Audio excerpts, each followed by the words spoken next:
Olá, boa noite. Meu nome é Luciana Gama Muniz, eu sou diretora de projetos do Centro Brasileiro de Relações Internacionais, o SEBRE. Sejam muito bem-vindos, muito bem-vindas a mais um evento do Núcleo América do Sul, do SEBRE. Nosso debate hoje é sobre a eleição presidencial na Bolívia e as implicações para o Brasil. E é um enorme prazer, uma honra estar aqui hoje na ilustre presença dos senhores embaixador Alfredo Seoane Flores, ministro Celso Amorim, Lucas Mesquita, Hussein Kalu e o nosso moderador da noite, Davidson Belém, para quem eu passo imediatamente a palavra para começar o nosso debate. Muito obrigado, Luciana. Muito boa noite, senhoras, senhores.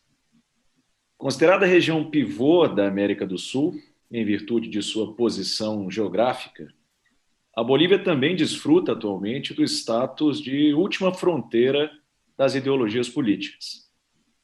Correntes de direita e de esquerda, cosmopolitas e nacionalistas, modernizantes e tradicionalistas, liberais e desenvolvimentistas, extrativistas e ambientalistas, todas elas se digladiam e apresentam seus argumentos sobre o que deveria ser o futuro daquela nação. O ano que se passou foi particularmente agitado em La Paz, como se sabe. Em outubro de 2019, após realização de uma eleição contestada nos seus procedimentos pela oposição, o então incumbente Evo Morales, que se manteve na presidência do país por 13 anos consecutivos, foi apeado do poder e mandado para o exílio. Seguiu-se longa turbulência.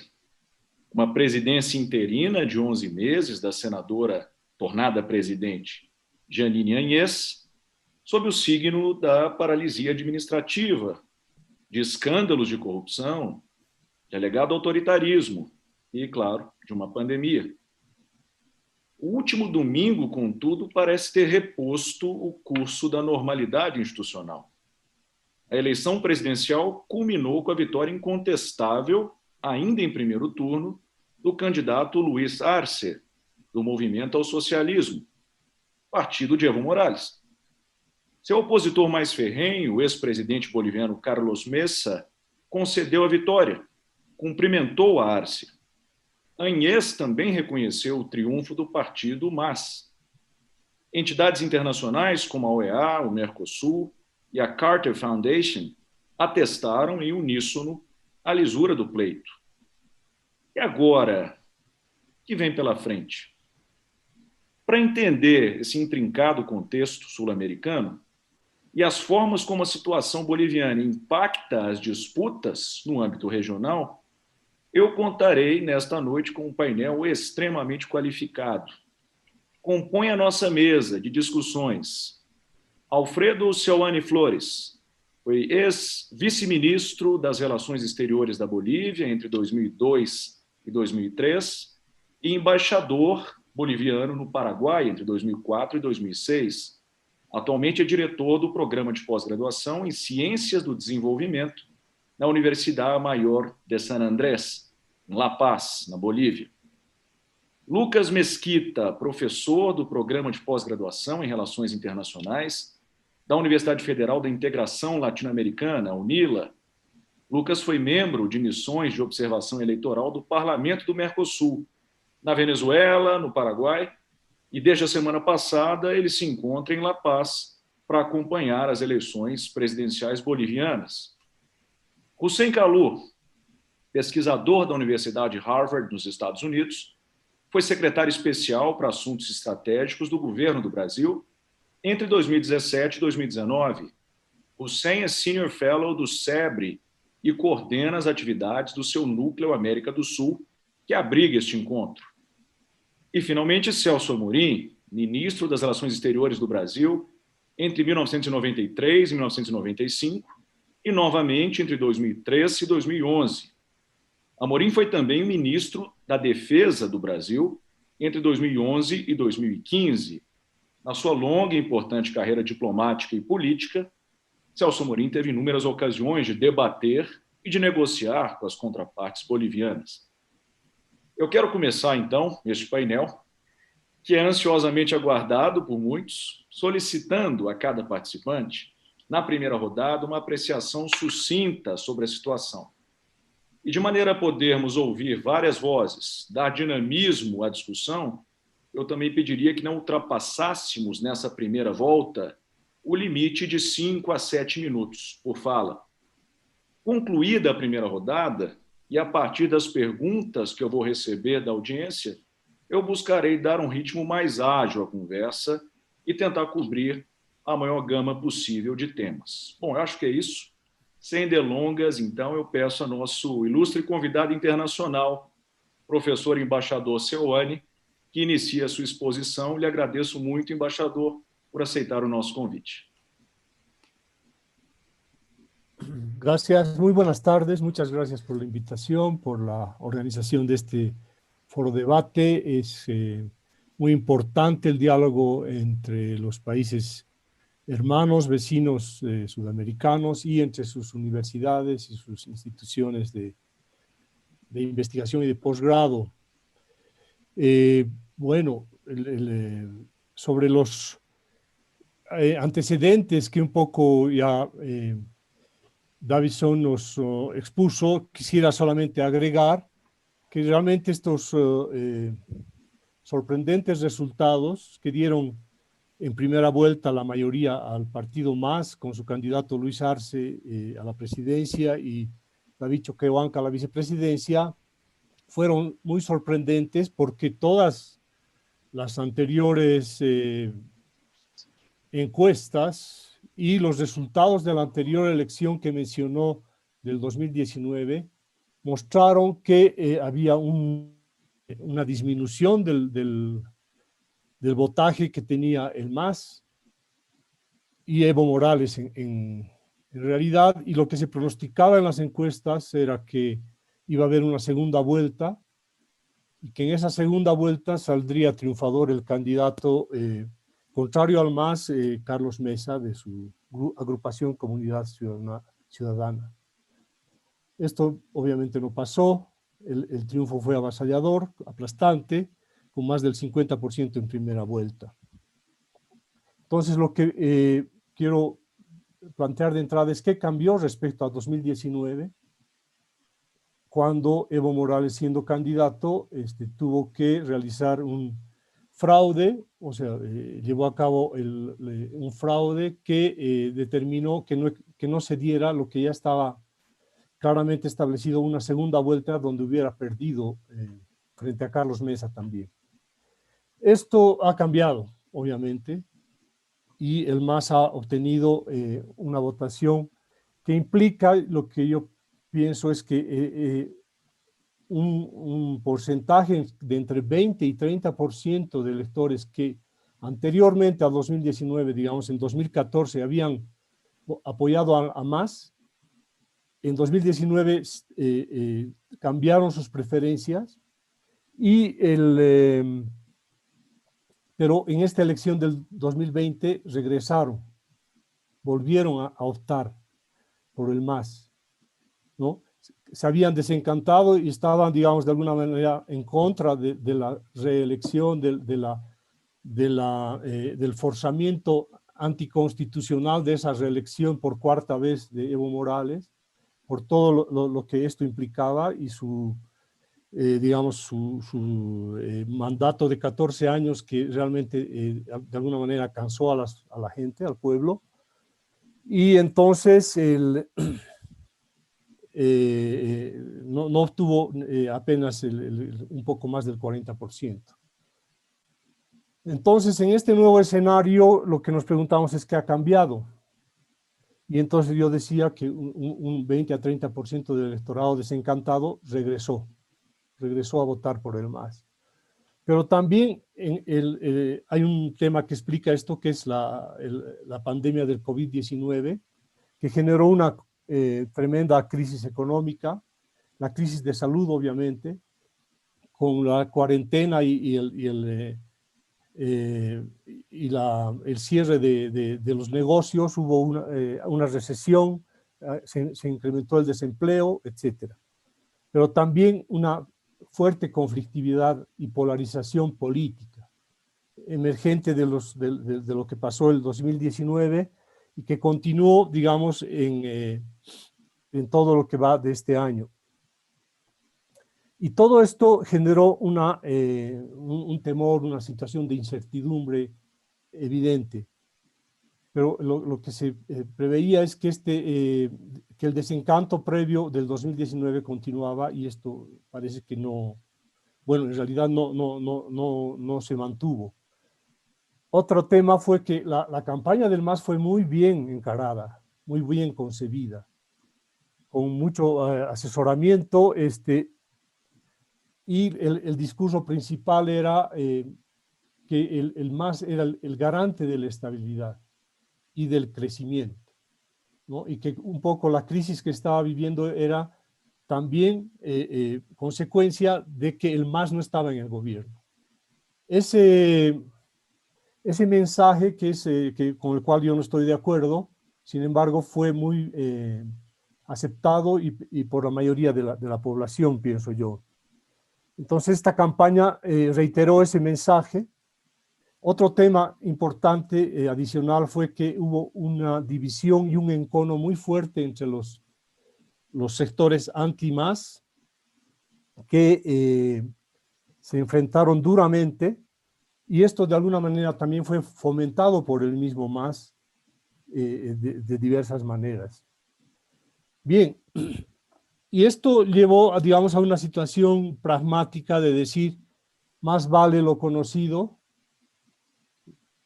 que lo bueno por conocer.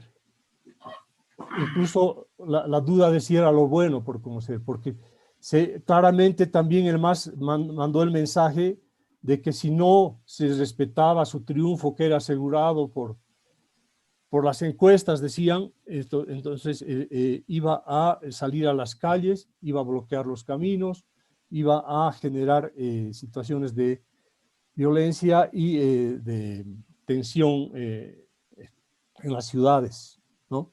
Entonces, de alguna manera, surgió pragmática de decir, más vale lo conocido que lo bueno por conocer. Además, con estos, digamos, criterios de que cualquier gobierno que surgiera que no sea del MAS iba a ser fuertemente combatido y muy débil para generar gobernabilidad.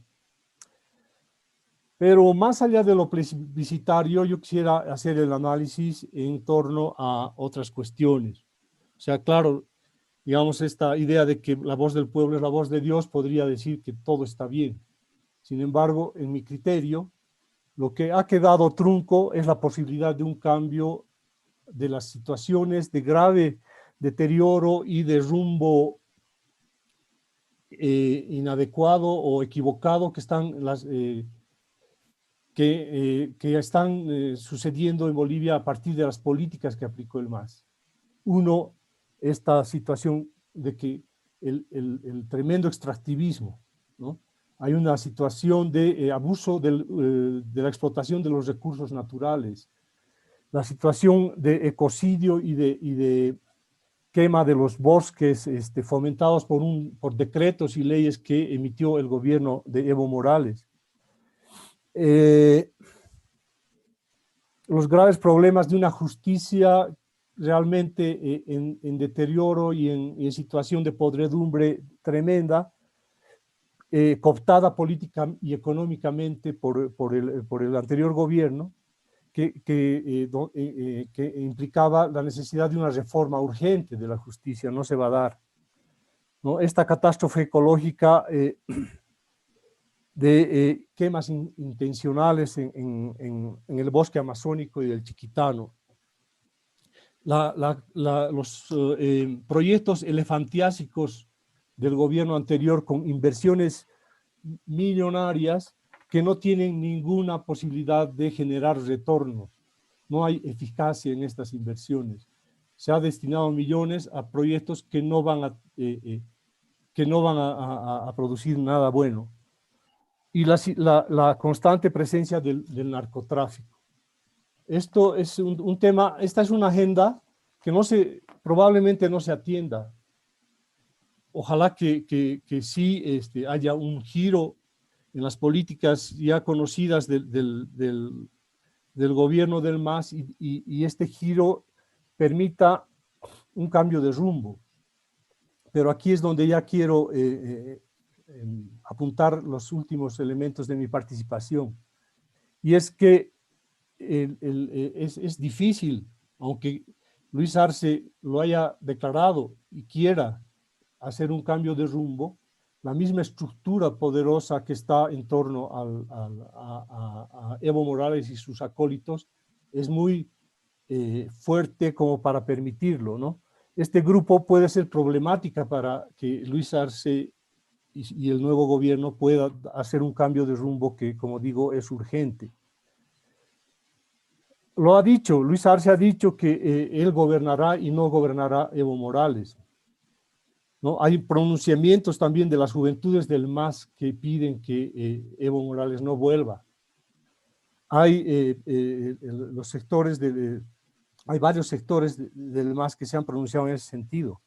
Y bueno, y la otra mitad del pueblo boliviano que no ha votado por el MAS está, digamos, contraria a que este gobierno sea controlado por ese grupo que ha estado en el poder durante tantos años y que tiene tantas cuestiones pendientes con la justicia, con la ética también.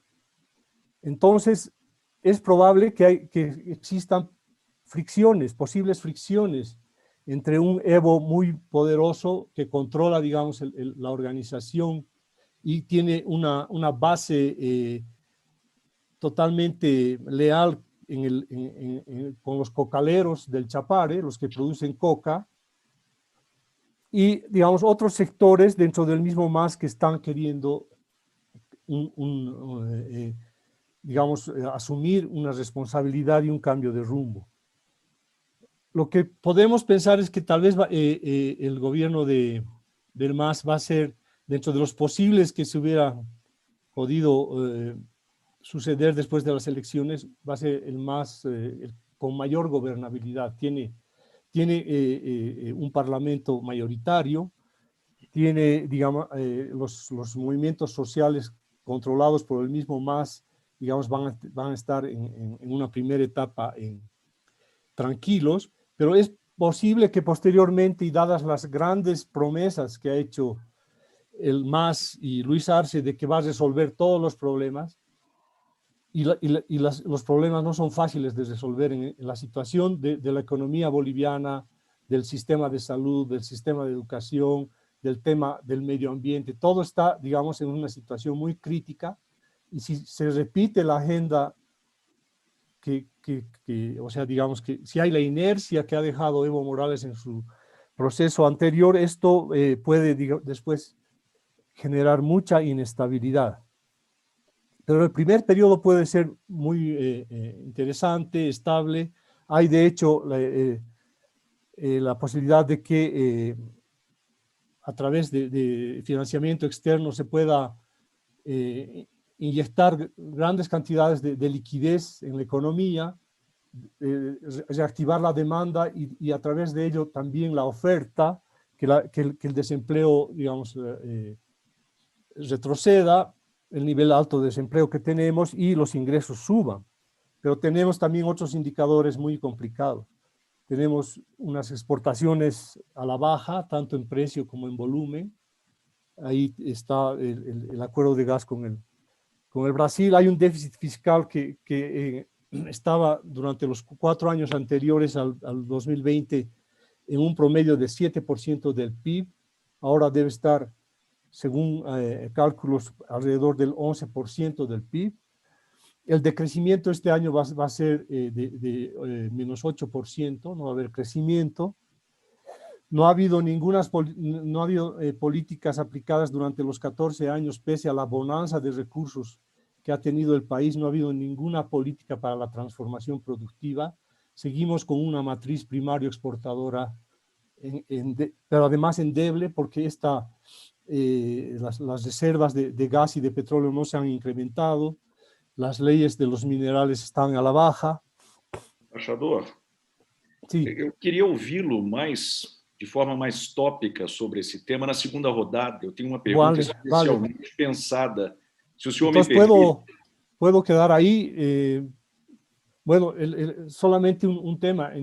La casi inexistente inversión en educación y en salud se ha hecho patente en estos meses de la pandemia, cuando el sistema de salud ha colapsado, pero de manera increíble, y todo indica que esto es producto de que no se ha invertido con sabiduría y suficientemente en esto. Entonces ahí quedo. Obrigado. Davidson, eu vou te pedir um favor. Eu tinha pedido a Luciana para falar ou em primeiro lugar ou em último lugar. Mas eu gostaria de falar agora, se você me permitir, porque... Eu lhe convido. Tem a palavra. Ministro, pode reagir. Não, deixa eu dizer, eu não vou discutir com o professor Alfredo, eu não sou boliviano, não moro na Bolívia, né? Evidentemente, é muito difícil até tentar analisar ou produzir uma análise alternativa em relação a um professor distinguido de uma importante universidade boliviana. Obviamente, não teria condições. Mas é um pouco espantoso que o governo do Evo Morales tenha sido tão ruim, como foi descrito aqui, tenha feito tantas barbaridades, né? Déficit fiscal altíssimo, e, enfim, todos esses defeitos gravíssimos que foram apontados, e que o povo boliviano tenha votado de uma maneira estrondosa a favor do mesmo partido, né? Eu sei que, desculpe, mas eu não concordo com as expressões que foram usadas pelo professor em relação ao Evo Morales e seus acólitos. É um partido político, eu conheço essas pessoas muito bem, negociei com elas, muitas vezes discordei profundamente. Eu tive a ocasião de conversar com o Evo Morales sobre assuntos muito delicados, por exemplo, quando a Petrobras foi ocupada por tropas bolivianas, coisa com a qual eu não estava de acordo, achar que era direito deles nacionalizarem, mas havia várias coisas com as quais eu não estava de acordo. Mas eu discuti com ele, e também tive conversas com o David Choquehuanca, que se preocupava muito com o meio ambiente. Esse problema do meio ambiente que existe na Bolívia vem de muito tempo, com muitos outros presidentes. Eu não creio que o governo do Márcio tenha agravado esses problemas. Eu acho que é ao contrário. Aliás, eu e o povo boliviano, que deu uma vitória espetacular, né? É muito raro você ver numa eleição, sobretudo nas condições. O professor explicou que as condições da pandemia favoreceram ao Márcio, mas eu acho que se poderia ver no sentido contrário, porque, em geral, também uma pandemia gera medo, gera insegurança, gera uma porção de outras questões. Eu acho que se houve, digamos assim, essa mudança tão radical, inclusive em relação à eleição passada, e eu não concordo com a afirmação de que houve fraude, eu acho essa afirmação errada. Eu acho que a própria eleição agora mostrou claramente que isso não existia, né? Hoje mesmo, uma carta de 27 deputados norte-americanos pedindo a saída, ou não pedindo a saída a carta, mas pedindo explicações ao secretário-geral da OEA sobre as acusações infundadas de fraude que foram feitas em relação à última eleição. Eu não concordo absolutamente. Eu vejo muito difícil a possibilidade de ter um debate, para falar a verdade. Acho que é uma visão parcial, uma visão de oposição, é respeitável, não vou discutir se ela politicamente é um direito, né? Mas não é uma visão analítica fria, na minha opinião. E ela se choca com esses fatos. Eu vejo um discurso, inclusive do próprio Evo Morales, muito pacífico, uma autocontenção muito grande. Eu não sei o que vai acontecer. Obviamente, essas coisas, a pessoa diz uma coisa agora, depois pode mudar. Mas eu vejo o Evo Morales dizendo, inclusive, que não vai estar diretamente envolvido na política, que ele quer ajudar a formar quadro. Não dá para explicar, assim, da maneira como, digamos assim, é insinuada, de que a vitória do Evo Morales tem a ver com os cocalheiros. Tem a ver com os cocalheiros também. Lógico, e é preciso entender, porque você fala cocalheiros fora da Bolívia, um sentido muito diferente, da impressão que o Evo Morales era narcotraficante, quando não era absolutamente, nem nenhuma das pessoas que o apoiaram era narcotraficante. Pelo contrário, eu não preciso aqui explicar nem dizer que o consumo local da coca é uma coisa conhecida, secular, milenar. Na Bolívia, um país que ficou sujeito muito tempo a uma exploração e uma divisão muito grande, marcada não só socialmente, mas etnicamente. onde as pessoas até 50, 70 anos atrás, se fossem indígenas, não podiam andar na mesma calçada que os brancos. Então, eu acho que essas coisas eu me sinto assim um pouco. Fui muitas vezes à Bolívia, me dei também muito razoavelmente com governos anteriores, eu conheci o Mesa bem, conheci Antônio Arariba, conheci vários outros. Agora, a vitória do MAS é insofismável, e é uma vitória que expressa uma posição das classes mais pobres e mais discriminadas da Bolívia. E isso incomoda muito. Eu só vou fazer 2 ou 3 comentários, se me permitir. Não vou entrar mais na questão da Bolívia, porque eu discordo tão absolutamente que eu não vejo margem para discussão, para falar a verdade. Eu acho que, inclusive, essas invocações da justiça, nós sabemos o que está acontecendo na América Latina, não foi só no MAS, não foi só com Evo Morales, as acusações contra o Rafael Correia, contra a Cristina Kirchner, contra... Que coincidência que todos os ladrões, entre aspas, eram de esquerda e progressistas. Gente, não dá para acreditar nisso, sinceramente. E por que os outros não... Sabe? Não dá para acreditar. Então, eu acho que essa visão é uma visão com a qual estou em total desacordo. Eu acho que a eleição foi um marco muito importante para a história boliviana, talvez até mais importante que as outras eleições do Evo Morales, que é uma consolidação depois de uma perseguição. As pessoas enfrentaram violência da polícia, enfrentaram a milícia. Eu participei indiretamente do esforço para tirar o Evo Morales da Bolívia, porque havia risco de vida ao Evo Morales. Quer dizer, não é essa questão de ele saiu.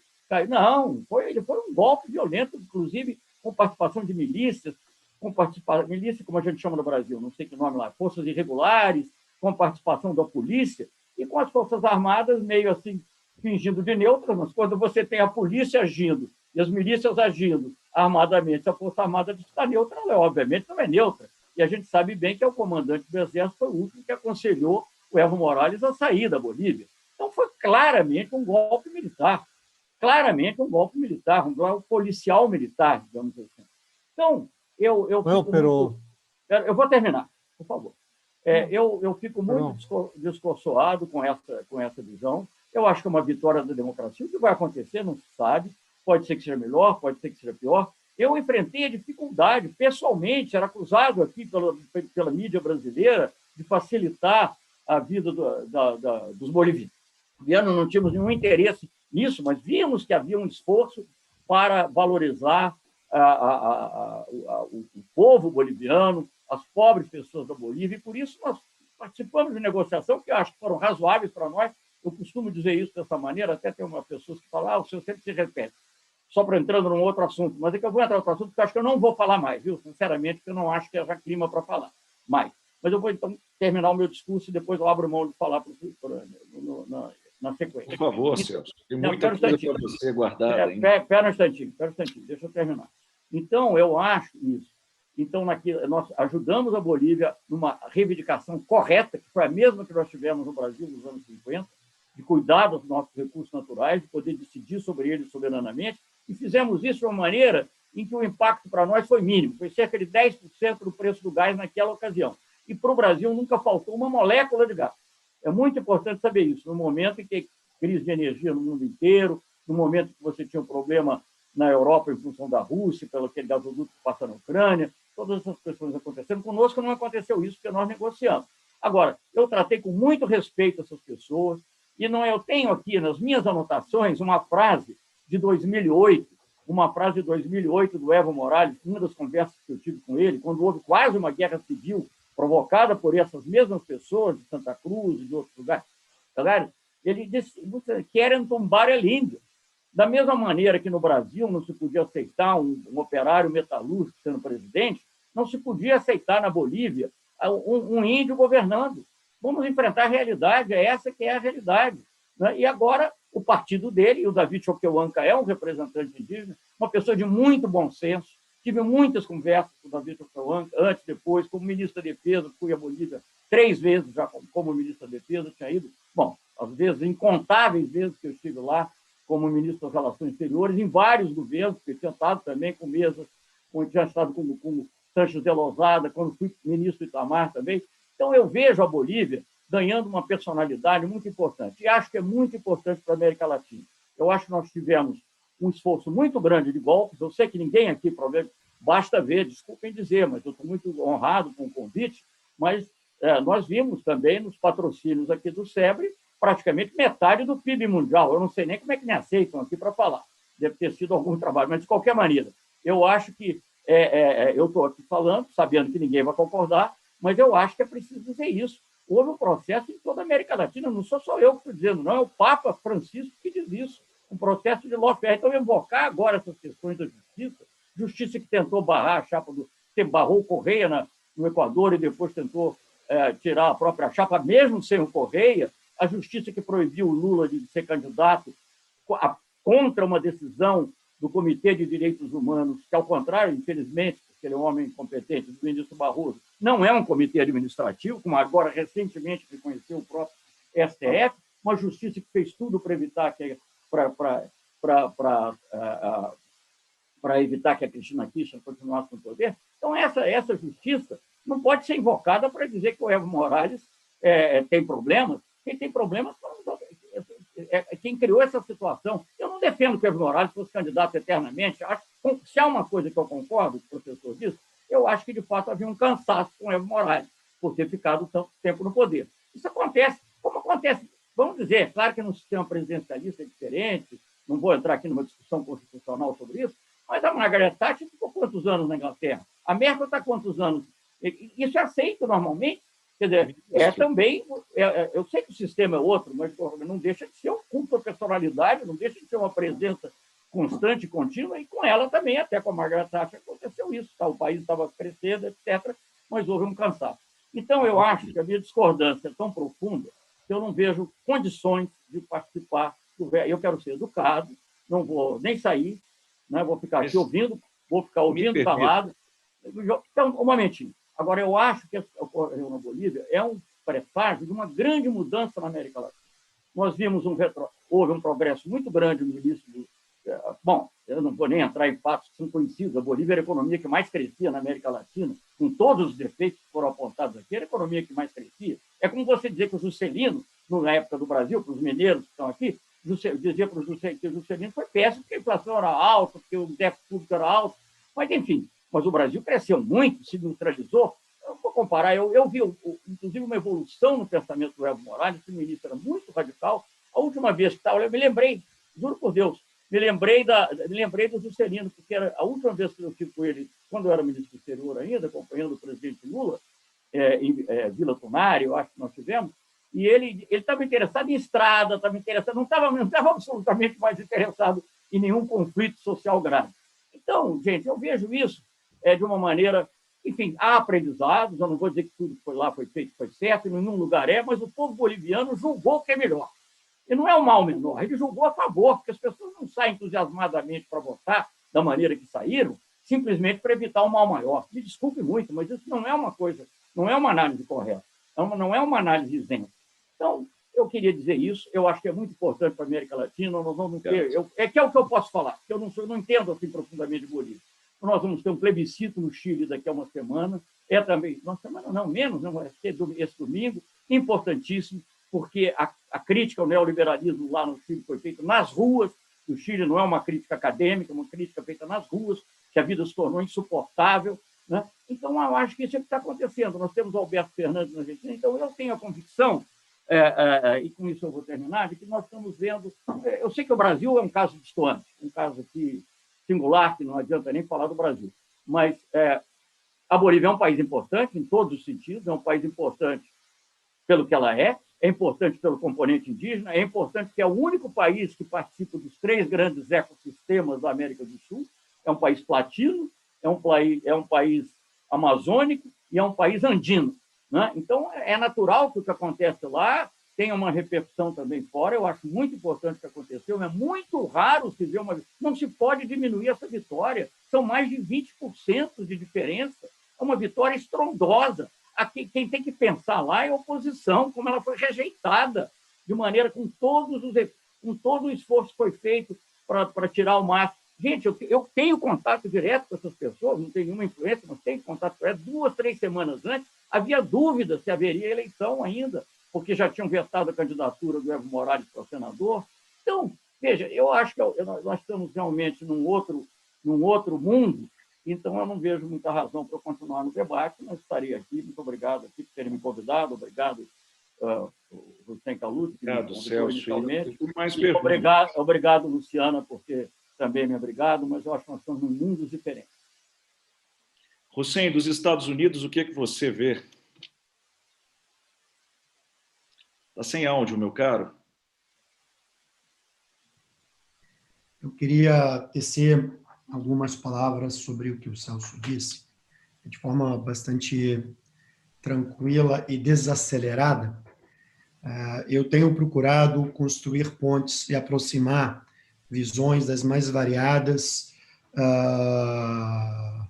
dentro de um ordenamento democrático, dentro daqueles que têm um apreço pelas instituições republicanas e dentro daquilo que se pode debater de forma civilizada. Acho sadio que o Celso apresente uma percepção antagônica ao Silvânio. O Silvânio traz uma percepção que é peculiar dele, ele está na Bolívia, ele está lendo as coisas a partir da ótica dele. Eu acho importante esse tipo de debate e embate. Eu acho ele sadio. Não acho necessariamente que nós temos que aqui ficando, digamos, minorando os problemas. Mas eu acho que, Celso, é importante que você siga participando do debate por uma razão muito simples, em respeito a mim, ao Lucas, ao Davidson e à instituição. A ideia aqui é franquear para todo mundo a palavra de forma democrática para dizer o que quer, o que bem quer dizer, né? E ser respeitado naquilo que se quer dizer. Dito isso, eu espero que debatemos, pelo menos eu e você e o Lucas. A minha leitura é o seguinte: eu acho que foi muito importante a Bolívia restaurar a ordem democrática. E, obviamente, que essa eleição ela foi vital para redimensionar a dinâmica da política interna, demonstrar, de fato, o desejo da soberania popular, e a soberania popular se manifestou nas urnas em prol do MAS. Segundo aspecto que eu acho que a Bolívia tem que lidar agora, com a recuperação da confiança nas instituições, né? Obviamente que se o governo Arce e também a oposição não recuperarem a confiança nas instituições, o processo interno seguirá sofrendo cismas. O presidente eleito ele terá o desafio de ter que compor um governo, ele precisa compor uma maioria, precisa forjar uma maioria no Congresso boliviano para botar a sua agenda para frente. Isso é um ponto muito importante. E pelas declarações do Luiz Arce, percebe-se que ele tem interesse de tentar despolarizar, digamos, a animosidade política que se instalou na Bolívia. Obviamente que, da minha parte, daquilo que me toca, eu acho que o presidente Evo Morales fez um bom governo naquilo que diz respeito à recuperação econômica da Bolívia. Se a gente olhar a Bolívia na última década, sim, teve um crescimento real em sua economia. O erro, na minha percepção, e aí acho que alguns aqui me acompanham, o processo de instalação do plebiscito, na minha opinião, foi um equívoco, e a tentativa de buscar um quarto mandato, né? Isso, na minha opinião, foi um erro. E a vitória do MAS, ela demonstrou que o quê? Que o partido é capaz de vencer, é capaz de permanecer no poder, a despeito das circunstâncias, sem o Evo ser o único candidato do partido. Ou seja, o MAS tem lideranças para além do Evo, que é muito importante para a preservação do processo democrático. É claro que o Evo pode dar a contribuição que quiser, mas a eleição do Arce é extremamente significativa. Segundo aspecto, eu queria abordar a América do Sul, né? E, por último, falar do Brasil. Então, Bolívia, América do Sul, Brasil. Eu acho que nós aprendemos com a eleição boliviana que interferências extra-regionais são daninas para a ordem democrática sul-americana, né? Eu creio que estou sendo bastante objetivo na minha fala. Todo mundo sabe que a Jeanine Áñez ela foi instalada no poder. Quer dizer, essa é a minha percepção, né? Ela não gozava da devida legitimidade e ela fazia parte de um processo extra-regional de tentar mudar digamos, a topologia do sistema político boliviano. Eu entendo que os problemas sul-americanos precisam ser resolvidos entre a América do Sul, tá? Com um esforço coletivo de todos os países e, sobretudo, do Brasil. E aí eu entro no aspecto brasileiro. O Brasil foi ausente, o governo brasileiro tem estado ausente da América Latina e, em particular, da América do Sul, que é, basicamente, a sua zona geopolítica mais nevrálgica, que é a continuação da segurança nacional do Estado brasileiro. Quer dizer, o Brasil é o grande ausente. O Brasil poderia ter tido um papel diferente, mas como o momento em que atravessamos, a chave de codificar a atuação externa, ela prima pelo tom ideológico e não pelo tom do interesse nacional, o Brasil, infelizmente, ficou à deriva e, muito pelo contrário, procurou legitimar pelo valor de face aquilo que ocorre na Bolívia. Eu, como brasileiro, fico bastante aborrecido em ver outros países tentando, o México, a própria Argentina, mas não o Brasil sendo, digamos, o pivô desse processo de arrefecimento das tensões na Bolívia. Então, isso prova que o país não tem uma política externa nem global, nem regional, né? No que diz respeito ao Brasil. Bom, para fechar a minha fala, eu acho que o principal desafio do presidente eleito é saber se equilibrar entre a demanda interna e aquilo que as forças de sua base querem. Como ele vai acomodar essa relação própria dele com Evo Morales e como ele vai acomodar os interesses de precisar conformar uma coalizão. E o mais importante de tudo, a relação do governo com o Poder Judiciário, né? O Poder Judiciário na Bolívia, na leitura de diversos analistas, pecou no período anterior pela falta de transparência e lisura. É fundamental nessa nova fase que o Poder Judiciário recupere seu prestígio e a sua importância como garante da ordem democrática do Estado do direito na Bolívia. Essas seriam as minhas considerações iniciais. Muito bom, Hussein. Lucas, conta para a gente o que você viu aí em La Paz. Boa tarde para todos. Boa tarde. Eu agradeço, antes de mais nada, pelo convite. Eu acho que o que me cabe aqui hoje da gente, né, e o que eu posso contribuir com esse debate é dar justamente, né, uma visão de um pesquisador de fora, incorporando uma missão de observação eleitoral em um clima, né, que em uma semana mudou da água para o vinho aqui em La Paz. Quando chegamos aqui em La Paz, o grande reflexo, né, e a grande sensação da missão eleitoral e de todo o processo eleitoral que tinha era um processo de muita tensão, e inclusive como um reflexo de todo o processo, né, que o professor Hussein, que o Alfredo colocam, né, na Bolívia aqui. E essa tensão social que existia aqui, muito em função, né, dessas interferências no processo político boliviano de 2019 e passando por uma tensão e uma conformação social em disputa, né, nesse processo político boliviano. Eu chego com a missão, né, compondo a missão técnica do Parlasul aqui na quarta-feira, dia 14.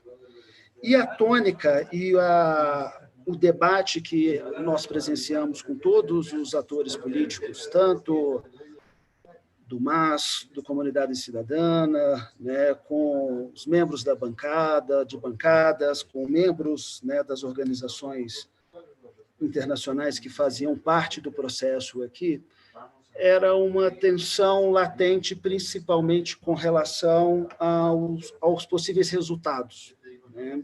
Se tinha um temor muito grande com relação a como que iria ser a reação dos dois candidatos e consequentemente, das suas, né, bases, com um pronunciamento de um resultado antecipado ao anterior. Aqui na Bolívia, há um peso muito grande, né, do sistema de transmissão e do sistema de divulgação dos resultados prévios. O processo aqui da divulgação dos resultados oficiais é um processo um pouco mais demorado, né, pelas próprias características do processo eleitoral do que nós, principalmente no Brasil, estamos acostumados.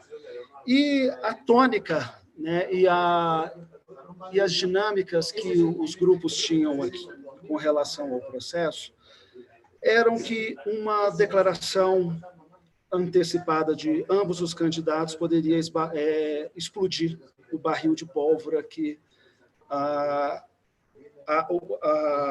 o país estava vivendo. E dentro desses 5 dias que a gente esteve aqui, né, tivemos reuniões com missões de observadores, missões das organizações internacionais, e a grande questão por trás dessas conversas era uma tentativa de que os candidatos dos 2 partidos garantissem, né, esse respeito a um processo eleitoral aqui na Bolívia, inclusive por toda a tensão, né, que existia. E com o decorrer dos dias, essa tensão ela vai aumentando, né, com denúncias de fraudes, denúncias de possíveis utilizações excessivas da força, né, por ambos os lados. Até que num sábado, faltando 10 horas para o processo eleitoral, o Tribunal Eleitoral cai, né, tira do processo eleitoral aqui o sistema de divulgação prévio.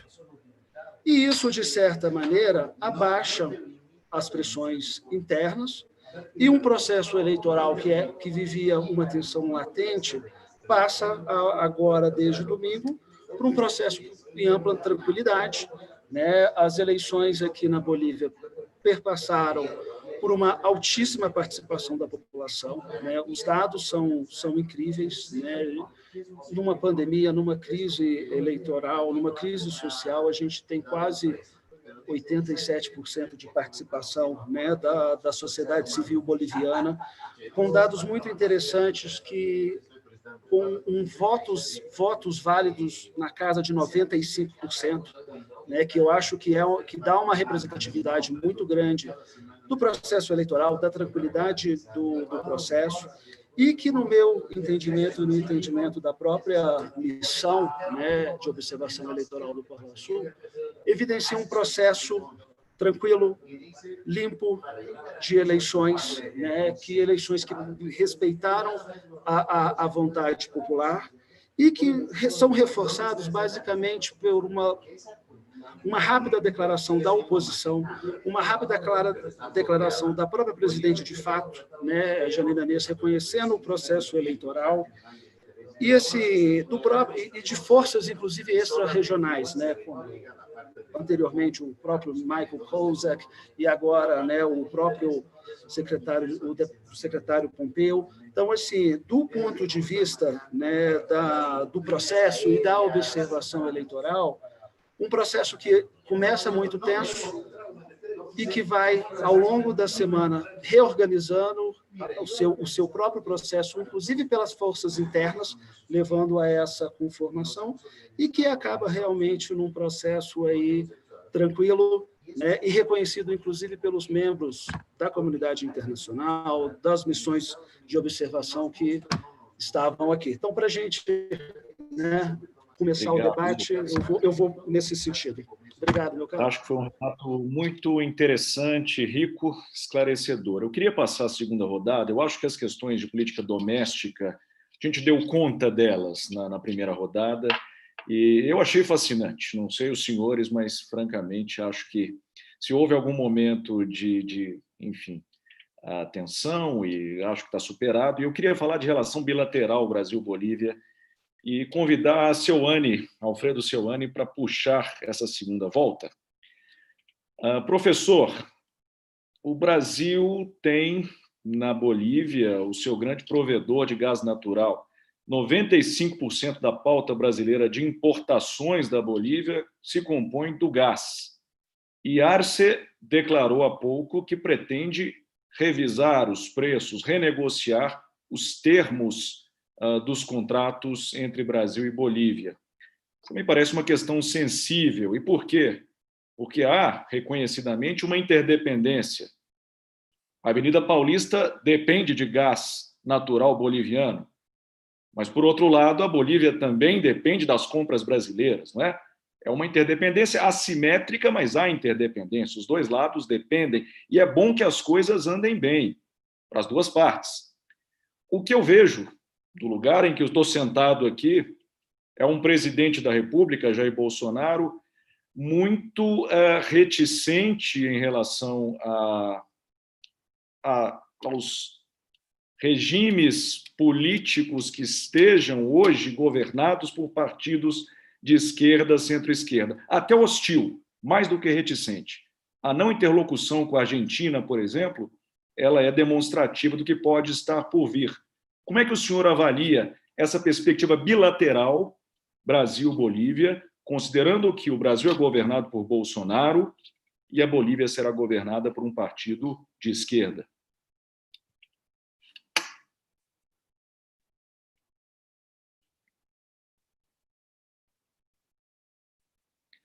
Não te escuto, embaixador. Perdón. Claro. Bueno, decía que lo que caracterizó a Evo Morales fue el alineamiento de la política exterior en términos ideologizados, de izquierdas, ¿no? Habla con las izquierdas, pero no con los otros.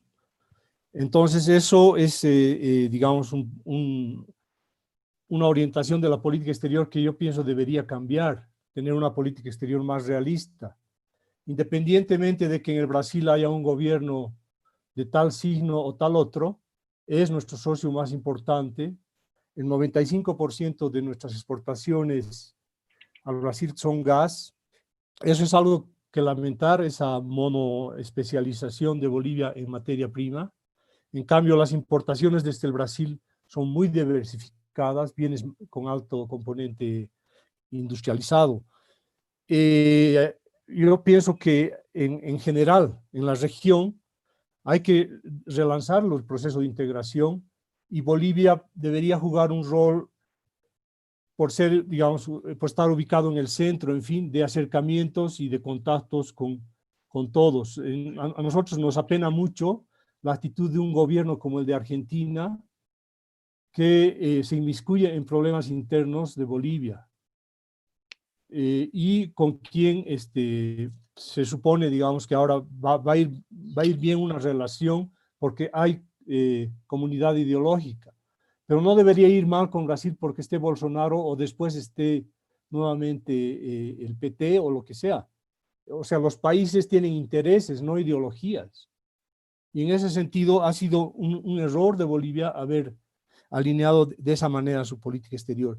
Yo pienso que Luis Arce debería dar un cambio de rumbo hacia esa situación. Es muy importante, por ejemplo, en la relación con el Brasil, no solamente el gas, también el tema del narcotráfico, ¿no? El segundo país consumidor de cocaína es el Brasil, y el abastecedor principal es Bolivia, ya sea porque por intermedio de su territorio más que el Brasil o por la producción misma de Bolivia. Los cocaleros del Chapare proveen de materia prima a la producción de cocaína. La industrialización de la materia prima que se llama coca es producto que se llama cocaína, muy demandado en el mundo. Tal vez nuestra principal exportación no es gas, sino ese producto de color blanco. Y eso va al Brasil.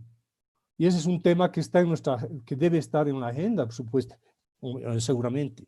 Y lo mismo con Estados Unidos. Tampoco podemos tener una relación idealista, ideologizada con los Estados Unidos. Estados Unidos es un importante mercado, un importante proveedor de capital, igual con la Unión Europea, ¿no? La oposición de Evo Morales a todo entendimiento que con Estados Unidos era, digamos, finalmente contrário aos interesses do país. Eu vou aproveitar o gancho. Hussein, você está nos Estados Unidos e você tem uma visão particularmente interessante sobre o papel, a influência que os Estados Unidos podem ter tido em todo esse processo. Você mencionou na sua primeira fala. Eu queria te ouvir um pouco mais a esse respeito. Bom, eu queria fazer algumas ponderações. É claro que quando a ideologia se torna um componente central da política externa, ela acaba embaçando os reais interesses. Mas eu não queria fazer uma defesa do presidente Evo Morales, não. Queria fazer duas constatações, se me permitem, realistas, né? Quando o presidente Temer assumiu a presidência da República, alguns meses depois, no ano de 2017, se não me engano, o Evo Morales veio ao Brasil, não é um governo de esquerda, e ele buscou dialogar em defesa dos interesses da Bolívia, mas também entendendo a importância do Brasil nessa relação.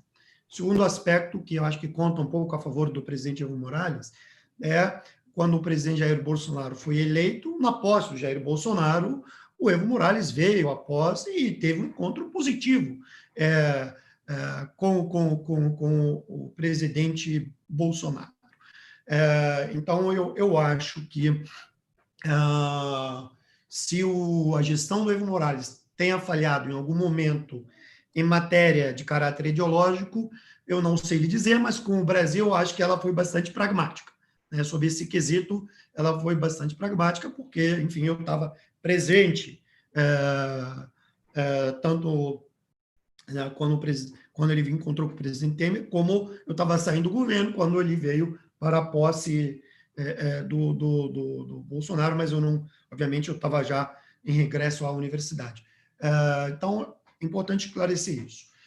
Os Estados Unidos, em relação e especialmente esse governo, que eles têm que distinguir entre o governo Trump e o governo Obama. O governo Obama ele procurou dirimir as diferenças no contexto latino-americano sob um escopo de que os países latinos são capazes de resolver os seus próprios problemas. Uma interferência massiva dos Estados Unidos tende a gerar uma coalizão anti-americana e uma resistência.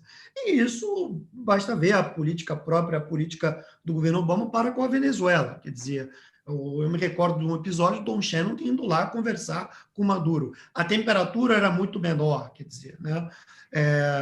Com Trump isso mudou muito, quer dizer, a dinâmica da política externa americana no contexto hemisférico mudou muito. Ela passou a primar caracteristicamente por um corte ideológico também, né? Muito clássica, muito ornamentada por uma visão ainda dos anos 80, dos anos 70, da Guerra Fria, do intervencionismo, de trabalhar contra governos mais à esquerda do espectro, procurar privilegiar governos mais à direita do espectro. Então, obviamente que houve uma mudança clara na abordagem da política externa americana para o contexto latino-americano de forma geral e sul-americano em específico.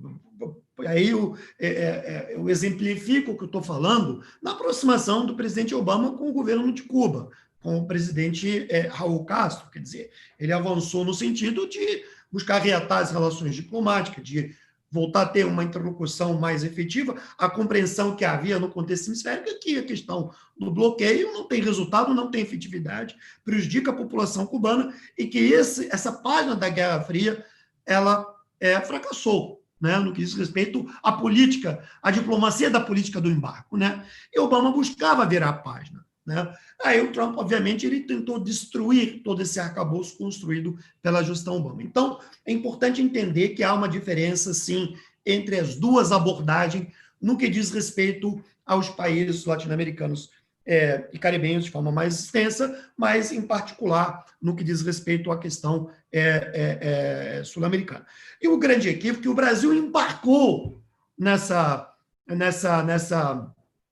digamos, nessa esparrela, por assim dizer. Né? Quer dizer, o Brasil passou a olhar os seus interesses no escopo sul-americano a partir dos interesses mais objetivos da administração Trump, não a partir dos interesses mais objetivos do Estado brasileiro no contexto regional. Quando o Brasil tensionava com a Argentina, os americanos buscavam diálogo com o Alberto Fernandes. Quer dizer, quando houve uma tentativa de instalar a Força Jeanine Áñez, isso, de fato, o que aconteceu, né? Então, houve uma certa condescendência. Então, eu acho que as interferências extra-regionais, elas são ruins, sejam elas americanas, chinesas ou russas, elas são daninas. A América Latina está cheia de exemplos, a América do Sul muito mais cheia de exemplos, que interferências externas levam à anomalia do processo democrático ao Estado de Direito e ferem o tecido social do nosso entorno geográfico. Espero que, se o Biden for eleito, eu tenho a crer que haverá uma mudança de abordagem nessa equação. E espero que também o Brasil passe a prestar mais atenção para a sua responsabilidade estratégica no contexto sul-americano. Embora eu tenho a crer que daquele mato não sai coelho nenhum, mas não custa pensar que, em alguma hora, eles vão tentar defender o interesse brasileiro e não o interesse da administração Trump. Obrigado, Hussein. Ministro Amorim, eu queria lhe perguntar uma coisa. O senhor foi um ator central no processo histórico que conduziu à criação da Unasul.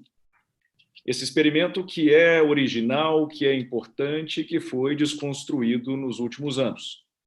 Mas o interessante é que, tão logo foi anunciada pela imprensa a vitória do Arce, o Evo Morales também tornou público seu desejo de reconstruir a Unasul. Desejo que é compartilhado por Fernandes, na Argentina. O senhor acha que esse é um projeto sequer viável? A reconstrução da Unasul? Sem áudio, ministro.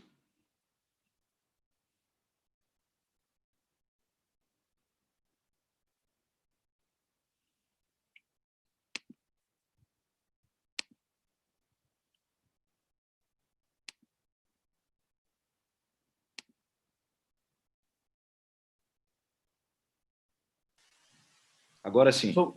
Gente, eu sou de outra geração, sabe? Então não dá. Eu fico querendo apertar com a mão. Então não é. Bem, não, primeiro deixa eu dizer que para acalmar um pouquinho as coisas também, mas enfim, certas coisas tinham que ser ditas. Mas primeiro que eu concordo com tudo que o Hussein Khallout disse, tudo, nas duas, menos uma coisa, que disse que o Brasil foi ausente na Bolívia. Não foi. O Brasil participou ativamente do golpe da primeira vez, recebeu aqui os líderes, o chanceler recebeu, ajudou, enfim, reconheceu imediatamente o governo de fato, então não foi ausente. Teria sido melhor se tivesse sido mais ausente nesse caso, mas enfim. Mas fora isso, eu concordo com todos. Eu concordo com todas as outras observações, acho muito bem feito. Sobre a Unasul, não é viável, eu acho que isso é uma necessidade, isso vai acontecer. O que é normal é isso que tem hoje. Gente, o que há de ideológico, e ProSul é apenas uma aliança anti-Venezuela, anti-Maduro. Não sou eu que vou defender o governo da Venezuela, não estou longe de mim. Aliás, o Alberto Fernandes até foi criticado internamente porque votou a favor de uma resolução condenatória da Venezuela, ou do governo Maduro, no Conselho de Direitos Humanos. Então, não é ele também que está defendendo. O ProSul é que existe em torno é uma obsessão. A obsessão é com a Venezuela, e é uma obsessão, como se sabe, vem de Washington. Basta dizer que o Mike Pompeo teve aqui, não vamos ser inocentes, ele fez um cerco, porque ele já tem a frota, e não é uma frota lá para demonstração, uma frota que já fez interceptações de navios, já fez bloqueio, na realidade, né? No Caribe, nas proximidades da Venezuela. Ele vem à Guiana, que tem um problema, inclusive, histórico com a Venezuela, de certa maneira ele atiça esse problema, né? Vem ao Brasil, vai à Colômbia e vem ao Brasil. Você pode acreditar que os Estados Unidos, na véspera de uma eleição, os problemas que ele tem no mundo, no Irã, na China, que o Pompeu veio visitar refugiados em Roraima, gente, vai só mesmo estudando, só acreditando na história da carochinha, né? E, ao mesmo tempo, o Brasil faz uma manobra militar desproporcionalmente grande, enfim. Então, há, obviamente, essa preocupação. Então, a Unasul nunca foi contra ninguém. Eu discordo muito, desculpe, professor Alfredo, eu não quero ser o mais educado e simpático para o senhor, porque eu respeito as pessoas, mas eu não concordo com o que o senhor disse. Mas, mesmo na questão ideológica, eu participei ativamente, de todo esse processo. No governo Itamar, Claro que a coisa do gás já tinha, a coisa do gás veio de 1950, né?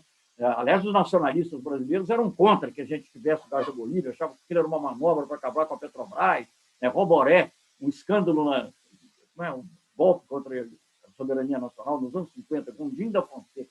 Então, eu me lembro dessas coisas. Mas eu visitei a Bolívia a convite do ministro Araniba, que é um social-democrata, não sei nem como é que ele está hoje, ou se ele está vivo ou se não está, mas eu convidei, ele era o ministro das Relações Exteriores, e me convidou, me tratou muito bem e tal. E o grande problema era o gás. Agora, veja só a bondade dos norte-americanos que dominavam o Banco Mundial, né? Agora vão dominar o BID de maneira mais total do que sempre dominaram, né? E talvez com projetos de mudança de regime, com outros projetos mais calientes, digamos assim. Mas, enfim, eu vou lá porque havia um problema do financiamento, e o Brasil queria fazer o gasoduto. O governo Fernando Henrique Cardoso tinha feito negociações, e eu no Fernando Henrique Cardoso, como chanceler, já tinha feito negociações, e eu vou lá para continuar isso no governo Itamar. E eu tive que dizer a seguinte frase: eu nunca achei que... Foi a primeira vez que eu senti que o chanceler do Brasil podia ser uma coisa importante fora do Brasil. Porque o Araniba falou qualquer coisa, havia uma discussão se o Banco Mundial ia financiar ou se não ia financiar, e eu disse: olha, com o Banco Mundial ou sem o Banco Mundial, haverá o gasoduto. Falei isso, deu manchete no dia seguinte, e foi o que de fato ocorreu, porque a ideologia dominante na época era o do crowding out. Empresas do Estado não poderiam participar. E como no caso do Brasil era a Petrobras, a principal interessada, o Banco Mundial não queria financiar. Eu nem sei como é que isso depois se resolveu, mas foi se resolveu, o gasoduto foi feito. E, veja bem, claro que eu gostaria muito que a Bolívia pudesse exportar para o Brasil outros produtos também, e houve até projetos que, infelizmente, não puderam prosperar por circunstâncias variadas, que se conhecem, sobretudo em relação ao Brasil, de projetos gás químicos, para fazer uma petroquímica, digamos, a partir do gás também. Havia projetos desse tipo, havia vários outros projetos. A entrada da Bolívia no Mercosul em condições totalmente abertas. Quer dizer, toda... Agora, é preciso ir um pouco além, porque, obviamente, não basta você eliminar a tarifa para que a Bolívia passe a produzir os produtos. Requer uma atitude proativa, que nós tivemos com todos os nossos vizinhos. Nós tivemos... O Uruguai não podia exportar água mineral para o Brasil, porque o Brasil não deixava, porque a Anvisa não deixava. Eu nunca fui desse nacionalismo, nem o presidente Lula. Nós tivemos praticamente, não sei se era a Anvisa ou o Inmetro, sei lá. Bom, enfim, eu não vou contar essa história, porque é uma história muito longa, eu tenho livros para escrever, contar essa história. Mas, enfim, eu acho que o Evo Morales teve alguns exageros, na minha opinião, e eu falei com ele, francamente, né, quando eu falei... depois do 7-1 da Alemanha, nem se pode dizer isso que eu estou falando, mas quando ele mexeu com a Petrobras, eu falei: presidente, a Petrobras é como a seleção brasileira, não dá para mexer assim, não tem que ser devagar, vamos conversar. Eu achei que a Petrobras era difícil de levar, muitas vezes a Petrobras só via o interesse dela como empresa, né? E a gente tinha que conversar e tal, ver o interesse político. Mas o Evo foi profundamente defensor do interesse nacional. Você pode criticar dele ter exagerado, talvez em algum momento, e nós fomos contemporizando no que era possível contemporizar, mas sem afetar nada de essencial. Essa perspectiva de renegociação, agora eu não sei, porque eu não sei nem que base está, mas nós encontramos um preço relativamente justo, houve um pequeno ajuste, que acho que não chegou a 10% do preço do gás que a gente importava, com impacto mínimo na nossa matriz energética. Então, eu acho que há muito interesse nesse ponto, eu concordo também, dos dois países. Acho que o Evo Morales foi muito pragmático, sim, ao ouvir, contrariamente ao que foi dito, ele foi muito pragmático, devido à posse do Bolsonaro, que é declaradamente de extrema-direita, uma pessoa que se refere à esquerda como a esquerdalha. Eu nunca falei a direitalha. Você nunca ouviu o Lula falar na direitalha, né? Mas aqui tem a esquerdalha. Então, o Evo Morales colocou o interesse da Bolívia acima disso e veio aqui. Se ele fez tudo certo, se ele errou, não sei também, porque todos os governos são imperfeitos. Mas eu não vejo que, no caso, o relacionamento do Evo Morales, pelo menos com o Brasil, tenha sido motivado por ideologia. Foi motivado pelo interesse em maximizar os recursos. Eu espero que assim seja. Mas, voltando à sua pergunta especificamente, eu acho que a Unasul, veja bem, a Unasul é uma conquista, a Unasul é um avanço. Quem dominava a Unasul? Aqui no Brasil se criou a falsa impressão que era a Venezuela, né? Uma vez até um jornalista, porque a força da mídia é muito grande, gente. e ela acaba influindo em todos. Então, eu recebi uma jornalista, nem sei se era um desses sites que nenhum de vocês provavelmente lê, mas que eu às vezes recebo, Brasil de Fato, Brasil Atual, sei lá, um deles, bem assim, progressista, ligado, não sei se era ligado ao PT ou MST, assim, falando, a Unasul era um projeto bolivariano, eu tive que interromper, não, a Unasul não é um projeto bolivariano. A Unasul começa, a primeira pessoa que falou da área de comércio sul-americana foi o presidente Itamar Franco, né, numa reunião do Grupo do Rio, em Santiago, em 93, outubro de 93. Então, o Fernando Henrique Cardoso, vamos dar o mérito dele, fez a primeira reunião de líderes da América do Sul. E depois, no governo Lula, a maneira como isso evolui, o primeiro a querer um acordo com o Mercosul, que acabou sendo um acordo da Comunidade Andina, e foi entrando todo mundo, né? Acabou sendo toda a América do Sul, na prática, foi o Toledo. Toledo não é nenhum marxista também, não saiba, não me consta que seja. Então, eu não vejo essa questão dessa maneira. Eu acho que houve muito impulso, o Evo Morales era ainda novo, né? Veio com aquela força toda, eu acho que haverá maior maturidade agora, eu acho que o ministro o fato de do Arce ter sido ministro da Economia ajuda, eu vejo esses lados positivos, sem dúvida alguma. Não que necessariamente você tenha que trocar o líder, mas eu acho que na coincidência pode ser bom realmente, talvez ele consiga. Agora, eu quero dizer o seguinte, a questão de união nacional não depende só da atitude do presidente. Eu não vou dizer que os outros não erraram, que não exageraram, mas, gente, eu tive com eles, eu já nem lembro o nome de todos, mas aqueles líderes lá de Santa Cruz, era guerra mesmo, eles queriam secessão. O Estatuto Autonômico de Santa Cruz, eu conheci isso a fundo, eu li esses papéis. O Estatuto Autonômico de Santa Cruz previa cobrar alfândega. Olha, cobrar alfândega é acabar com o país. Todo mundo sabe que a primeira coisa para a unificação da Alemanha foi acabar com a alfândega. Zollverein, né? Todo mundo estuda isso. No meu tempo estava até no ginásio, hoje em dia eu não sei. Mas foi o Zollverein, foi o primeiro passo. E aqui, então, ele queria reintroduzir a alfândega em Santa Cruz, não, sabe? Então, obviamente, não era um projeto simplesmente de uma maior autonomia, democratização, não era nada disso. Muito difícil. E quem ajudou a resolver, não é resolver, porque esses problemas, eles não se resolvem assim, mas você adia. Adiar é um ganho. Né? Política é como a vida, é tempo. Você vai ganhando tempo. Você passou 12 anos sem um grande conflito. Um ganho. Resolveu tudo? Não resolveu. Mas foi a Unasul ali trabalhando, está lá, a Unasul trabalhando com os líderes de Santa Cruz, Beni e Pando, e trabalhando com o Evo Morales. Se você for ver lá, o esforço nosso também é convencer o Evo Morales em relação a ter um tratamento correto e, digamos, plural. Né? Agora, obviamente que não poderia aceitar certas coisas que eles queriam, que era a negação total do poder central. Então, poder eleito, né? Eleito, vamos lembrar sempre disso, eleito com a maioria do voto. Então, eu acho o seguinte, eu até concordo, pessoalmente, se foi um erro ou não foi um erro, e depois do plebiscito ter se candidatado, não sei, isso é uma outra questão. O fato é que esse candidato, o povo boliviano votou. Mesmo que ele não tivesse tido, é muito expressivo ele ter tido mais do que 10% do segundo candidato. Então, não é uma coisa pequena, né? Vou ter cerca de 10%. Então, agora foram 25%.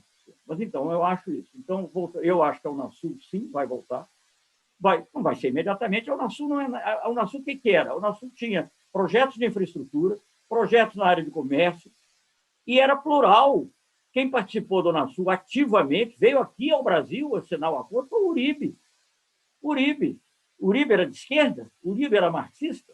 Não sei, entendeu? Então, eu acho que é preciso desfazer essa ideia. Eu acho que houve erros na Unasul. Acho que a Venezuela errou, por exemplo, a não ter aceito um candidato lá. Não era o candidato do gosto dele, mas devia ter aceito, entendeu? Eu acho que, então, essas coisas exigem amadurecimento. Concordo, exigem amadurecimento. Mas eu acho que a Unasul é muito importante. Tinha o Instituto Sul-Americano de Governança em Saúde, é de uma importância imensa para a nossa região, não de grande importância para a Bolívia, porque não é. Agora nós estamos enfrentando essa peste, né, desse Covid, mas febre aftosa, todas essas coisas que não reconhecem fronteiras, que a gente tem que trabalhar junto. E eu participei, fui depois, como você sabe, presidente da Unitaid, um órgão global, muito pequeno, mas global, envolvendo França, Noruega, Brasil, etc., e o ISAGS era muito importante para a troca de informações, para vacinas, para compra de remédios, para fazer baixar os preços dos grandes laboratórios. Então, isso era muito importante. O Conselho de Defesa Sul-Americano evitou conflitos graves entre a Colômbia e a Venezuela. Então, eu acho isso. Então, eu queria dizer também o pragmatismo do David Choquehuanca, se me permite, só para lembrar que é um membro importante desse governo, ele era chanceler. Até foi uma coisa muito interessante, porque quando houve lá um grupo de amigos, da Bolívia, a pedido do governo boliviano, que a gente nunca ia se meter, evidentemente a pedido do governo boliviano, no contexto dessa crise. Há muitos detalhes, eu mencionei alguns, poderia mencionar outros. Conversei até com o cardeal, tive conversas muito íntimas, né, que cheguei até uma vez, até o Evo Morales não sabia que os diplomatas conversavam com os cardeais. Pois é, conversei lá para poder entender e poder ajudar. Né? E aí, quando ele fez o grupo de amigos, quem ele convida? Brasil, Argentina e Colômbia. Convida a Colômbia, ainda convida a OEA para participar depois. Então, havia um grande pragmatismo. Ele não convidou o Chaves para fazer parte desse, não convidou o Chaves nem o governo do Chaves para fazer parte dessa troika, né? Que depois veio até a OEA foi chamada. E só para terminar, é preciso lembrar as coisas como elas são. Né? Eu fui à Bolívia muitas vezes, eu tenho um grande... Olha aqui, deixa o professor só para dizer uma coisa simpática aqui. Ó. Um minutinho. Esse pano aqui atrás é um pano Aymara, eu acho, o Quechua, não tenho certeza. Eu ganhei na minha primeira visita à Bolívia, não coloquei hoje por sua causa, não. Ele está aí sempre. Eu tenho grande amor e grande interesse em que as relações entre os países. Fui acusadíssimo aqui no Brasil, a mídia brasileira batia em mim e batia no presidente Lula. Precisou o Chico Buarque dizer: eu gosto da política externa brasileira porque ela fala grosso com os Estados Unidos e fala normal e atende os pedidos da Bolívia. Mas, enfim, voltando a essa questão. Então, eu espero que a Bolívia cresça, que tenha grande progresso. Eu acho que a gente tem que ser plural, tem que conversar com todos. Agora, voltando a essas duas questões, para terminar realmente. Uma, para fechar. Nada que eu queria fazer, porque o pessoal aqui é rigoroso com o tempo. Eu preciso respeitar, eu não posso passar, e temos 10 minutos. Eu queria dar a palavra para cada um de vocês mais uma vez. 2 minutos para cada um, para a gente encerrar, porque infelizmente eu só tenho 10 minutos. Começo pelo Lucas. Você está na Bolívia, Lucas. Existe algum sentimento de subimperialismo, de o Brasil tentar ingerir na política local, já que, só relembrando os fatos, Luiz Camacho foi recebido no Itamaraty e houve declarações de membros do governo brasileiro não muito simpáticas ao MAS e a Luiz Arce. Há esse sentimento de que o Brasil tentou se envolver na política doméstica da Bolívia? 2 minutos. Vamos lá. Então, a impressão que eu tenho daqui, acho que não, inclusive pela própria característica que eu acho que o Arce vem tomando agora, principalmente no discurso dele, que é muito interessante. É um discurso que consegue nada numa identidade regional, né, e numa identidade indígena, mas com pragmatismo na sua condução, que é muito importante.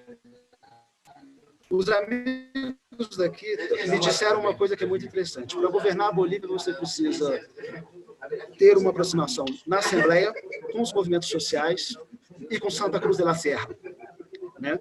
E Santa Cruz, justamente, é o departamento governado pelo Camacho, né?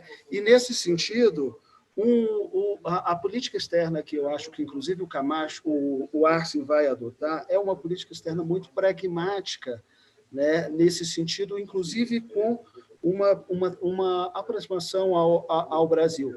Então, aqui, né, lógico, se gera um desconforto desse tipo de aproximação, mas um pragmatismo na relação entre os dois estados, eu acho que ainda vai ser o caminho e a tônica que o governo, né, inclusive do Arce, vai tomar, né? O Arce se aproxima de grupos aqui muito fortes, inclusive, né, com uma experiência política em relações internacionais muito forte. O seu vice era ministro de Relações Exteriores, o ministro de Relações Exteriores, né, o Diego Parque, agora é uma figura interessantíssima no sentido de uma condução da política externa.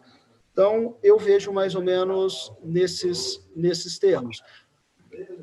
Obrigado pela forma sucinta e direta, Lucas. Alfredo Seuane, a minha pergunta final é a seguinte: por que Carlos Messa falhou em conquistar o voto da chamada maioria silenciosa, e evidentemente num comparativo com Donald Trump, não é? Alegadamente, Trump vence exatamente nessa classe média que não declarou seu voto publicamente. Mesa não conseguiu, esse voto foi para o MAS. Por que isso aconteceu?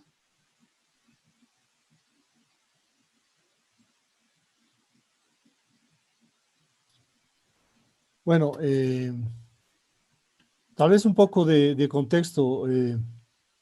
Primero hay que decir que el gobierno de Yanine Áñez fue de los peores gobiernos que ha habido en el país. Y un poco estamos acostumbrándonos a ver todo dicotómicamente. Entonces, si uno critica a Morales es porque está cerca de Camacho y cerca de Bolsonaro. Y la vida no es así. Finalmente, una de las cosas que podemos ver con objetividad es qué programa era el que mejor, digamos, podía llevar hacia adelante Bolivia. Creo que eso no era el del MAS, no era el de Camacho, sino era el de Carlos Mesa. El programa de Carlos Mesa es muy interesante. Y su propuesta, ¿no? Muy intelectual, tal vez más dirigida a clase media. No captó el voto útil, más bien el MAS captó el voto útil. El voto útil preocupado por la situación económica, porque hay mucha gente que está desempleada, hay gente que ve en peligro su empleo. Entonces, ese voto útil fue al MAS porque, como pasa en todo el mundo, no solo en Bolivia, no es una cuestión boliviana, se le perdona cualquier cosa a los gobiernos si te da la sensación de que te va a mantener el empleo y va a poner dinero en tu bolsillo. Y esa sensación es la que no pudo tal vez proyectar Carlos Mesa, y sí lo pudo hacer Luis Arce, ¿no?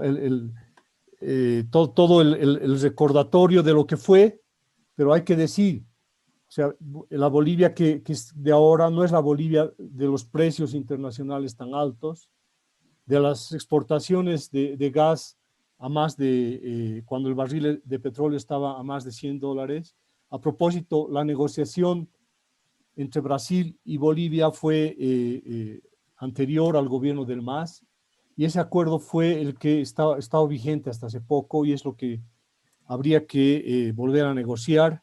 Ojalá que con tan buenos términos como los que se logró en ese entendimiento, de manera que Fernando Enrique Cardoso dijo en su momento, a partir de ahora, cuando inauguraba el gasoducto, dijo, a partir de ahora, Brasil ya no podrá vivir sin Bolivia y Bolivia ya no podrá vivir sin Brasil.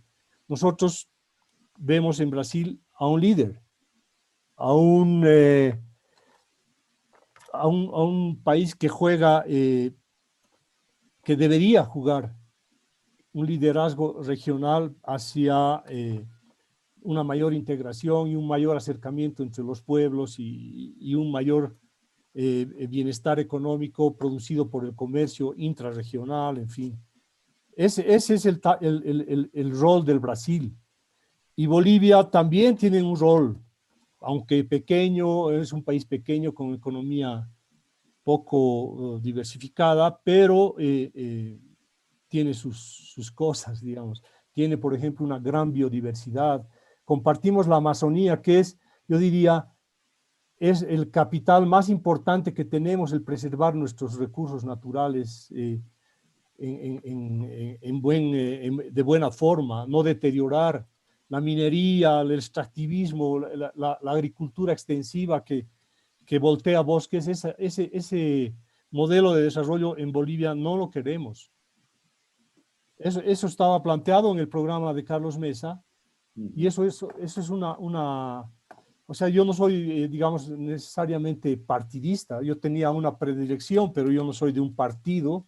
Yo estoy haciendo más un análisis académico, y respeto mucho la experiencia que nos muestra don Celso Amorín, porque él tuvo las vivencias. Tal vez seguramente fue muy grato encontrarse en los palacios y en los banquetes con Evo Morales, pero yo también tengo mi vivencia y tengo mi análisis, y trabajamos nosotros en nuestro instituto la realidad del país y vemos los graves problemas que tiene y cómo hubo la oportunidad y hubo incluso la disponibilidad nacional popular que le dio el voto a Evo Morales y que se desperdició porque no hay buena salud, porque no hay buena educación, porque no hay diversificación productiva, porque no hay industrialización, porque sigue habiendo la pobreza, ¿no? Y eso de que, claro, el producto creció, el ingreso creció, pero el producto no. O sea, el ingreso creció porque los precios aumentaron, pero la producción en Bolivia cada vez se volvió más dependiente del gas.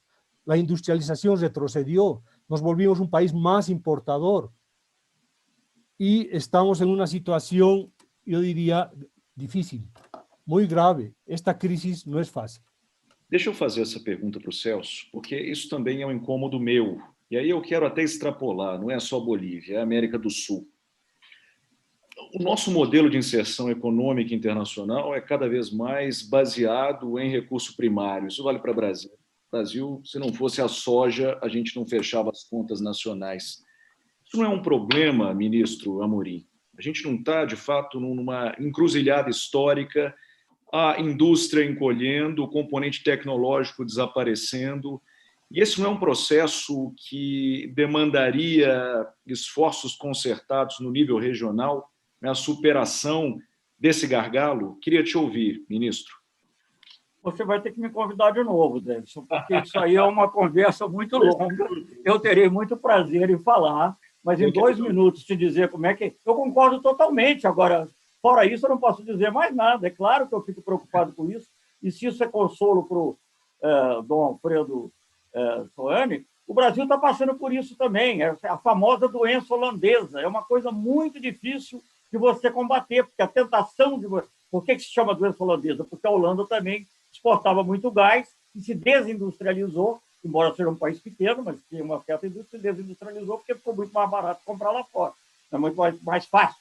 Mas é ruim, eu concordo. E eu acho que o Brasil, no projeto de integração, para falar da Bolívia, eu não vou falar de toda a América do Sul, porque eu acho que deve haver, sim, uma preocupação com a industrialização da Bolívia. E nós queremos trazer, gostaria, trazer a Bolívia para o Mercosul fortificado, como nós fizemos com o Uruguai e com o Paraguai. Se você for ver, o Paraguai hoje exporta cimento para ter indústria. Eu não sei hoje, para falar a verdade, porque hoje em dia, com a pandemia, não sei mais.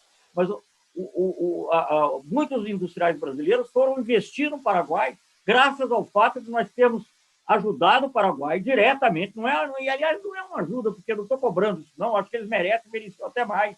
Mas a gente ter feito lá a possibilidade de eles ter uma linha de energia. Era coisa absurda. Eu não sei se isso se aplica à Bolívia, mas veja só, o Paraguai é sócio, é metade sócio da maior hidrelétrica, maior produtora de energia elétrica do mundo, que ainda é. Porque Três Gargantas é maior em tamanho, mas não é. Não sei se hoje mudou, mas não era maior até pouco tempo em produção de energia. E tinha apagão em Assunção, porque não tinha uma linha de alta tensão. Nós financiamos a construção da linha de alta tensão, financiamos não, doamos através do FOSFEM a linha de alta tensão e hoje isso possibilitou criar fábrica de cimento, etc. É isso que eu quero para a Bolívia também, porque não é que eu quero... Porque o Brasil é o seguinte, o principal objetivo da integração não é o comércio.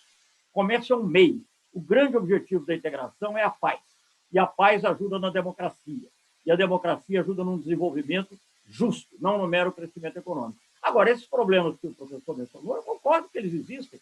Existem no Brasil, existiram, acho que estão muito agravados na fase atual, mas são problemas difíceis de combater mesmo. Isso é uma coisa muito difícil e exigiria, eu sei que dificilmente eu serei objeto de um novo contemplado com um novo convite, mas terei muito prazer em tratar desse tema da industrialização com outras pessoas, conversa que o Brescia Pereira, outras pessoas que têm pensado nisso. Eu só quero dizer o seguinte, eu acho que a Bolívia é um país central sobre muitos aspectos, né? Eu já mencionei aqui desde o início, geopolítico, e tem o capital com o nome mais bonito do mundo.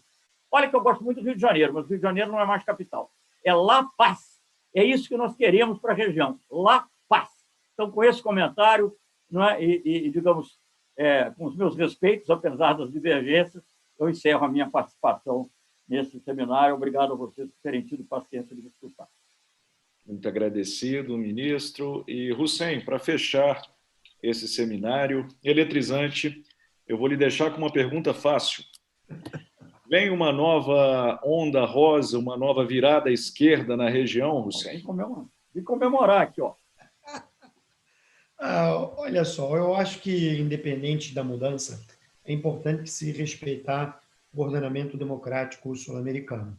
Eu acho que sem o respeito à ordem democrática, você, de fato, não consegue se desenvolver, não consegue gerar emprego, renda e prosperidade consequentemente. Isso estou falando de todos os países do nosso entorno.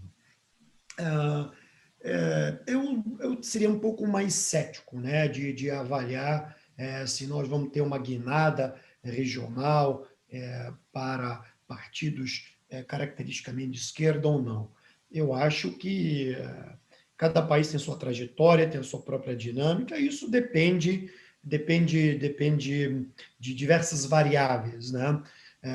Durante, por exemplo, os anos do presidente Lula, você não tinha uma maioria ou de governos totalmente de esquerda. Você tinha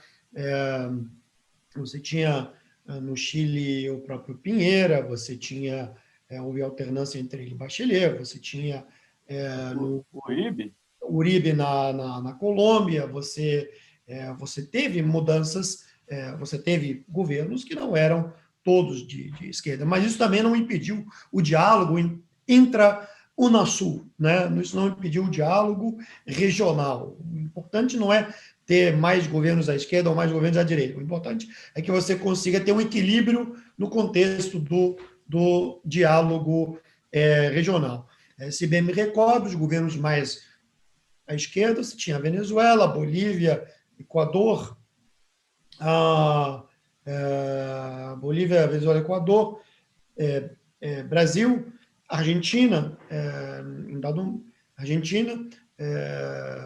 Uruguai houve alternância entre dois modelos e também houve alternância no Paraguai. Quer dizer, você tinha, digamos, mais da metade, um pouco, 6 países à esquerda, 4 à direita, ou às vezes 7-3, ou voltou 5-5. Essa mudança sadia, né? Obviamente que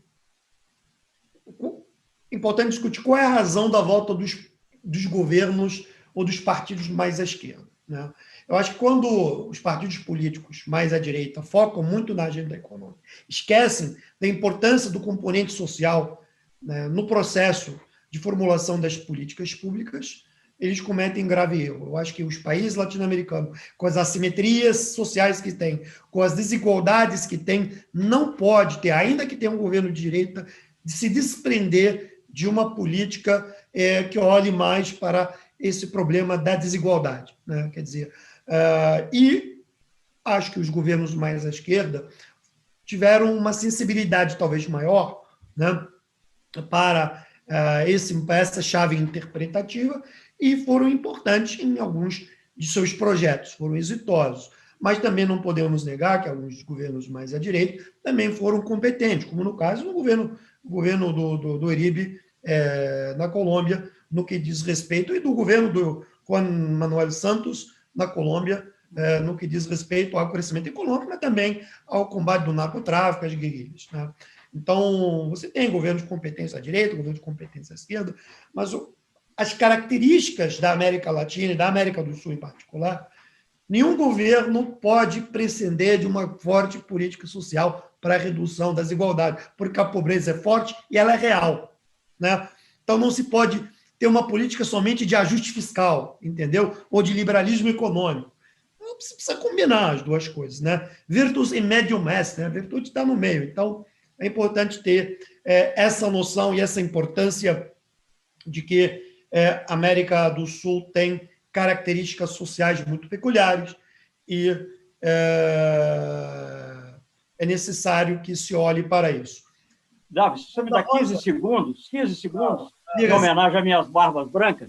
Não, só seguir 2 coisas. Alguém me corrigiu, disse que a capital é Sul, tem razão. Mas é que não. Mas, enfim, capital no nosso conceito, é como na Holanda. Eu achava que a capital era a Haia, não é. A capital é Amsterdã, só que lá só acontece uma coisa, uma vez por ano, que é a cerimônia da rainha. Mas, enfim, tudo bem. Mas a outra questão é o seguinte, nos 15 segundos, você perguntou por que o Mesa não conquistou a maioria silenciosa. Eu tenho uma resposta para isso. Porque não era nem maioria, nem silenciosa. Bom, só para concluir a minha fala, Então, eu acho que é prematuro dizer que há uma mudança, né? Eu acho que temos que, no Brasil, você tem um governo que hoje está popular, é um governo de extrema-direita, você tem um governo que é de direita na Colômbia, você tem um governo que é de direita no Uruguai. Então, eu acho que é muito prematuro, Davidson, ainda para analisar. Gostei, não fugiu. Muito bem, senhores, senhora, foi um prazer enorme ter podido. Tentei conduzir da forma como, enfim, me pareceu mais razoável. Espero que todos tenham conseguido exprimir as suas ideias. Eu, como espectador, que eu também sou, eu achei muito rico. Foi um mostruário de grandes ideias, de posições, e eu me diverti nessa posição, devo confessar a vocês. Foi muito interessante. Quero agradecer muito a Alfredo Seuani, à Universidade Maior de San Andrés, por viabilizar a sua participação. Agradecer muitíssimo ao ministro Celso Amorim, ministro que é um amigo de longa data e que nos honrou com a sua presença hoje. Lucas, meu querido conterrâneo, que agora está lá em La Paz e que nos brindou com uma visão em loco do processo político. Acho que foi muito precioso também, Lucas. E Hussein, claro, nosso anfitrião, nosso timoneiro, como alguém já o definiu. Obrigado por tornar possível esse encontro. Luciana, agradeço na sua pessoa ao SEBRE por fazer essa conversa viável, e foi tão rico, tão interessante. Ficamos por aqui, então, e os eventos do Núcleo América do Sul continuam. Então, no próximo mês, certamente, teremos mais discussões deste nível, do mais alto nível. Muito obrigado, senhores e senhoras. Muchas gracias. Obrigada, Davidson. Na segunda-feira, 26 de outubro, nós temos o próximo evento do Núcleo América do Sul, o quarto evento da Jornada Brasil-Argentina, a partir das 18 horas. O foco do debate vai ser energia e sustentabilidade. Para se inscreverem, é só acessar as redes sociais do SEBRE ou o próprio site. E amanhã eu quero aproveitar para convidar todos vocês para o relançamento do Núcleo Europa do SEBRE. A partir das 10 horas da manhã, a gente vai ter um debate sobre o futuro da União Europeia, sob a presidência portuguesa e as relações entre o Brasil e a União Europeia. Mais uma vez, obrigada a todos vocês. Obrigada, Davidson, pela brilhante condução. Boa noite a todos e obrigada à nossa audiência também. Um abraço e até a próxima. Um abraço, Alfredo, Celso, Luciana, Davidson. Prazer estar com vocês. Um abraço. Tchau, gente. Tchau.